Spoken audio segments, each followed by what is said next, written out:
terms of ranking players, we'll go into a draft with probably 50 names and you've got to try and get them ranked from 1 to 50, which is a very difficult process because we're talking about, it's a bit like buying a speculative share really at sometimes, or a 2-year-old horse. But it is a really difficult process, and we do take in obviously footy ability, we take in character, their ability to move, their ability to cope, and we talk to probably more people now than we've ever talked to. And I guess it tends to still come out. You can give them number rankings for their skill level, you can give them number rankings for their character and their psych profiles and all the rest of it. But I think generally speaking it becomes trying to marry all that up and then come up with a subjective evaluation of if it's A versus B, which one really are you going to pick? Because I think you can crunch a whole lot of numbers and you might end up with 20 blokes within 1 or 2 of each other, which then you've got to come back and say, well, which ones do we pick anyway? So yeah, look, it probably looks good, and there is sort of a lot more numerical data around, but I still think the basic premise is getting and watching them play footy initially and taking that side of it. What's the game telling us? We're getting plenty inside 50s, not really getting the results we're looking for, okay? Coming into, I guess, the liaison between coaches and the recruiters, I think coaches have, I guess in my time, which has been a long time, in recent years have probably had less involvement.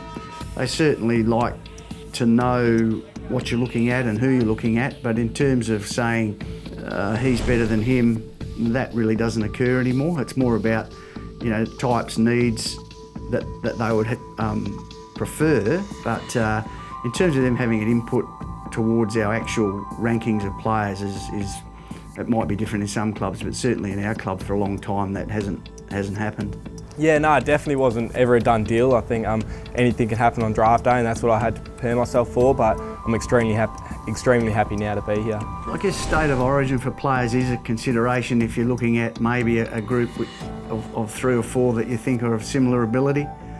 But we tend to again perhaps just go with the players we think are best and best fit the bill for what we're looking for.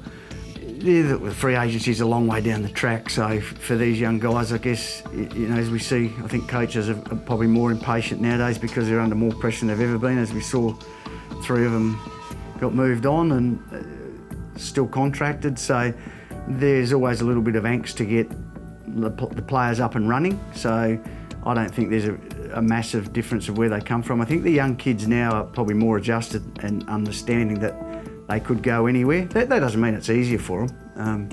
To get uprooted and leave your family and friends at 18 and head across the other side of the country is still very difficult, and we understand that, and every club understands that. That's why we put a lot of work into trying to settle them when they arrive. And Matt Nui, the braids were flying everywhere. In terms of athletic qualities and, I guess, natural footballers, for want of a better term, the thing with these young guys now is they're all great athletes.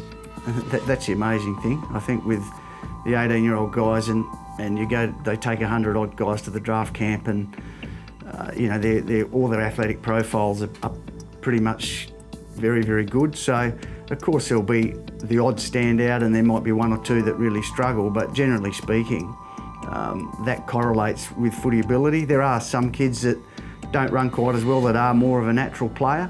And I guess me being a bit more old-fashioned, I tend to initially look at whether they can play, but which sounds pretty straightforward, but I tend to take natural playing ability a little bit over someone that's got maybe a slightly better athletic profile. Bounces obligingly for Marston. Oh, quick on his feet there was Hams. How about that? Like a spring heel jack, and he gets his second. Mature age recruits are sort of an ironic term really, isn't it? Because we're saying mature age recruits are 21, 22, which if you went back 30 years in footy, that was kind of when you were starting out playing league footy. So I think the rookie situation's opened up a lot more avenues for guys that are later developers and perhaps guys that have had injury. So that's certainly, I think we've seen a lot more rookies selected in the 22, 23 age group and step up and do pretty well.